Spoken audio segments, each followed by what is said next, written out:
नसीम सिद्दीकी साहब ने ब्रेक पे जाने से पहले कोशिश की थी कि प्रोग्राम बंद हो जाए। शुक्र है बचत हो गई है और अभी तक तो बंद नहीं हुआ। तो but coming back to the topic, Mariam Fatima, fact of the matter is कि किसी के पास महंगाई का इलाज नहीं है सिवाय ये कि आवाम कुर्बानी दे। वज़ीर-ए-आज़म हाउस में तो कोई कमी नहीं हुई खर्चों में, किसी चीफ मिनिस्टर हाउस में, किसी गवर्नर हाउस में कोई कमी नहीं हुई है। गाड़ियाँ इंपोर्ट हो रही हैं, जहाज़ खरीदे जा रहे हैं, सब कुछ चल रहा है। तो कुर्बानी अवाम कितनी दे? और मेरा मतलब अब तो अवाम की अपनी कुर्बानी रह गई है। अब मेरा ख्याल है जब तक गवर्नमेंट्स का कोई विजन नहीं होगा, गवर्नमेंट्स आवाम के लिए लेजिटिमेट राइट्स के लिए खड़ी नहीं होंगी, मेरा ख्याल है तब तक कुर्बानी देती रहेगी पाकिस्तानी आवाम। बिकॉज मैं रिसेंट टाइम्स में देख रही हूँ कि साउथ एशिया के अंदर पेट्रोल प्राइसेस जिस तरह स्पाइक अप और रॉकेट पाकिस्तान में किए हैं, किसी साउथ एशियन कंट्री में इस तरह नहीं हुआ। उसकी वजह है ना, प्राइस नहीं बढ़ी, टैक्सेस बढ़ गए हैं। ये टैक्सेस मेरे ख्याल है साउथ एशियन इकोनॉमीज जो है मोर और लेस एक जैसी हैं, उनकी आवाम का जो एक इनकम है वो एक जैसा है मेरा ख्याल है कि। लेकिन पाकिस्तान के अंदर जो जिस किस्म की टैक्सेशन हुई है वो ग्राउंड रियलिटी से डिस्कनेक्टेड है, और ये बेसिकली शो करती है कि गवर्नमेंट का अपने आवाम को रिलीफ देने के लिए कितना विजन है। तो जैसे एज आई सेड कि मुझे नहीं लगता कि पाकिस्तान की जियोपॉलिटिकल रेलेवेंस, प्रैग्मेटिक डिप्लोमेसी और जो हार्ड पावर की मैनिफेस्टेशन है वो किसी भी सूरत में कहीं भी आवाम को डायरेक्टली जो है उसके फ्रूट्स मुंतकिल होंगे, मुझे नहीं लग रहा है ऐसा। पताफी जी सर, बात यह है कि जो जहां तक बात है ट्रिकल डाउन इफेक्ट की, हमारी आज भी जो पॉलिसीज हैं वो ट्रिकल डाउन के ऊपर ही चलती हैं और वो ट्रिकल डाउन नहीं होता। उसके लिए आपको एनफोर्समेंट मैकेनिज्म लेके आना पड़ेगा और उसके लिए लोकल गवर्नमेंट्स ही आंसर होगा। हमारी बदकिस्मती है कि या तो हम सेंटर में और प्रोविंसेस में डेमोक्रेसी नहीं लाते, या फिर हम लोकल गवर्नमेंट के अंदर नहीं डेमोक्रेसी लाते। तो उसके बाद यही कुछ होगा। अवाम जब अपने नुमाइंदों को खुद पकड़ के कूद नहीं सकती। मिसाल के तौर पे अगर मैं टोबा टेक सिंह में बैठा हूँ तो क्या मैं लाहौर चल के जाऊं और जाके वहां पूछूं कि जी मेरे हाल ऐसा क्यों है? आमतौर पे अगर लोकल गवर्नमेंट हो तो मैं अपने जो है मेयर तक पहुंच सकता हूँ और उसको पकड़ सकता हूँ कि कमाल करते हो, क्यों नहीं ये कर। जहां तक बात है ये पेट्रोलियम प्राइसेस की, और आपने अभी टैक्सेस की बात की, हमारा मेरे ख्याल में अगर कंपैरिजन हम इंडिया से करते हैं तो ना करें। उसकी वजह है कि इंडिया की गवर्नमेंट फंसी हुई है और उसने इलेक्शन की वजह से प्राइस हाइक को रोक दिया। उसकी वजह से उनका जो रुपया है वो भी कोलैप्स करना शुरू हो गया। फिर आपने मोदी जी को भी सुना, मोदी जी ने क्या फरमाया?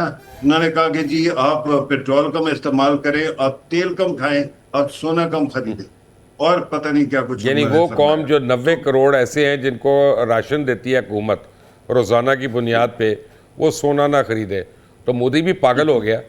और अगर मेरे जैसा एंकर इंडिया, होता तो उसको ये सवाल कहता उसको। जी आप जैसे एंकर्स को उनके उसके बिल्कुल नेड़े नहीं आने देता कोई भी। और उसकी वजह ये है कि हमेशा कभी भी प्रेस टॉक उन्होंने की नहीं है। उसके साथ साथ जब इंटरव्यू होते हैं तो वो अक्षय कुमार को बिठा देते हैं जो कहता है कि आप आम ऐसे खाते हैं या आप आम वैसे खाते हैं। तो जब इस तरह के सवाल होंगे और अथॉरिटेरियन कंट्रोल होगा। You made a point about India actually losing steam. मेरे ख्याल में जितना ज्यादा इंडिया को इंटरनली इस वक्त डैमेज हो रहा है, क्योंकि इंडिया की जो फॉर्म ऑफ गवर्नमेंट है वो होनी चाहिए इंक्लूसिव, वरना मुल्क नहीं चलेगा। और वो बिल्कुल एक्सक्लूसिव हो गई है, और यहाँ दफा तक कि करें उनके इंडिया को चीफ। मेरी बला से सर 50 रियासतें बने, सर 50 सुन लेना पाकिस्तान बने, सर। मुझे अपने सर मुल्क ये की बड़ी फिक्र है। मजेदार बात है। सर बिल्कुल सही है, लेकिन ये कहानी सुन लें कि उनके चीफ जस्टिस ने अपने हाँ, अवाम के बारे में, यूथ के बारे में कहता है कॉकरोचेस। जब उसने ये कहा तो वहां पे कॉकरोच जनता पार्टी बन गई है, जिसको अब इंडियन गवर्नमेंट बैन करती फिर।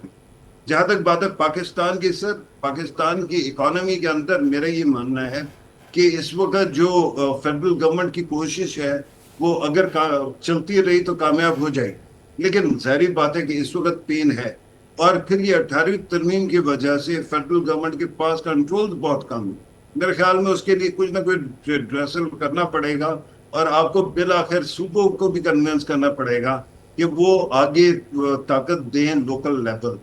जब आप ये कर लेंगे तो फिर मेरे ख्याल में टैक्स कलेक्शन और बाकी चीजें भी ज्यादा बेहतर हो जाएगी और आपको ये सेंट्रल लेवीज नहीं लगानी पड़ेगी। जी सर। जी नसीम साहब।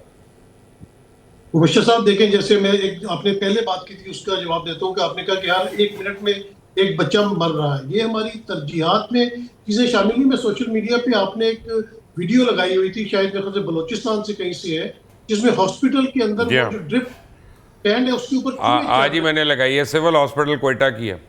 आप अंदाजा लगाएं कि हमारी प्रायोरिटीज की, हमारी प्रायोरिटीज में एजुकेशन नहीं आती, हमारी प्रायोरिटीज में मेडिकल नहीं आता। एक हम कर्जा लेने वाला मुल्क है। आप देखें कि खैबर पख्तूनख्वा में 11, 12, 13 साल से एक जमात की हुकूमत है। सिंध में 15, 16 साल से एक जमात की हुकूमत है। अगर इनको 18वीं तरमीम के जरिए इख्तियारात मिले तो ये अपने अपने सूबों में, इन्होंने वहां पे कौन सी दूध और शहद की नहरें बांधी, क्योंकि जिधर भी हमारे हुक्मरान तबका मौजूद है ना, ये सब इनका ताल्लुक इशराफिया से है। यानी कि ये सबसे पहले आते हैं, इनको ये फिक्र ये होती है कि हमने 10 अरब का जहाज लेना अपने लिए, 10 अरब में कितने हॉस्पिटल बन जाएंगे, कितने स्कूलों की तनख्वाहें चली जाएंगी।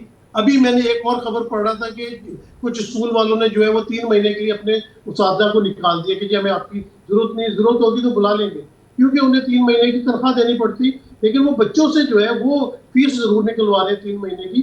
तो प्रायोरिटीज चेंज है, रूल ऑफ लॉ नहीं है मुल्क के अंदर। जब तक रूल ऑफ लॉ नहीं होगा तब तक मामला कैसे बढ़ेंगे और महंगाई। तो रूल ऑफ लॉ मैंने करना है, आपने करना है, किसने करना है? रूल ऑफ लॉ तो फिर आईनी हुकूमतें बन जाएंगी, आईनी अदालतें बन जाएंगी। फिर तो आपको पता ना कि उस एरिया में हम घुस नहीं सकते। आपने पहले मुझे वार्निंग दे दी है। तो जो बुराई की जड़ है, जब हम पाकिस्तान से, जब तक वो चीजें खत्म नहीं होगी तो मामला इसी तरह चलते रहेंगे और आवाम ही इसमें पिसती रहेगी। आप सर्कुलर डेट के ही देख लें कि कितना बिजली की वजह से परेशान है कि लोगों का जो हाउस होल्ड इनकम थी अब तकरीबन सारी जो है वो बिल देने में निकल जाती है। तो लोग रोटी कहाँ से खाएंगे? मतलब जो पहले 2 वक्त की खाते थे उनसे उनको 1 वक्त की रोटी खाना मुश्किल हो गई। मुश्किलात बढ़ती चली जा रही। लेकिन मरियम गुज़िश्ता 3 महीने में पंजाब में 16 अरब चालान्स की मद में इकट्ठा किया गया, जबकि कहा जा रहा है कि अगले 6 महीने में 30 अरब का टारगेट सेट किया गया चालान्स के अंदर कवर करने का। फिर कूड़ा टैक्स है, प्रॉपर्टी टैक्स है, सीवरेज है, पानी है। आप छोड़ दें आटे की कीमत आज क्या 400 रुपये का 20 किलो हो गया। अब seriously it's not even funny, it's not even a figure any more. This is I mean struggling for life. मैं इंडिया के अंदर, जैसे अभी तो आपने मना भी किया कि हमें इंडिया को नहीं कोट करना चाहिए, लेकिन चूंकि वो कर हमारा लें, साथ में जो कर लें, लेकिन मुझे अपने मुल्क का हाल बताएं। मोदी वहां पे एक स्पीच कर रहे थे और उन्होंने बार बार कहा कि हम आप सबको जो है सोलर पे मुंतकिल करेंगे, हम आपको फ्री ऑफ कॉस्ट बिजली बनाने के लिए कैपेबिलिटी डेवलप करेंगे कि सोलर सबके इंडिया में जो है प्रोवाइड हो जाए। पाकिस्तान के अंदर लोगों ने अपने, देखा आपकी आवाज़ बंद हो गई है। अब मैं ये नहीं कह रहा कि किसी और ने कराई है, लेकिन fact of the matter is के 4 साल पहले वज़ीर आज़म पाकिस्तान जनाब शहबाज शरीफ साहब जो हैं लोगों को इनकरेज कर रहे थे सोलर के लिए, और मिसालें दे रहे थे कि हम कैसे सोलर क्रिएट करेंगे तो किसान को ट्यूबवेल चलेगा और फलां का ये चलेगा वो चलेगा। और अब जब सोलर लग गए तो पता चला IPPs वालों की चीखें निकल गई हैं कि हमें तो इतने पैसे कम मिल रहे हैं, हमारी इतनी बिजली कंज्यूम नहीं हो रही। तो पहले अब सोलर वालों की कमबख्ती आई हुई है। अब सोलर वालों को समझ नहीं आ रही कि इधर निकले कि उधर निकले। तो आप ऐसी बातें ना ही करें तो अच्छा है मरियम।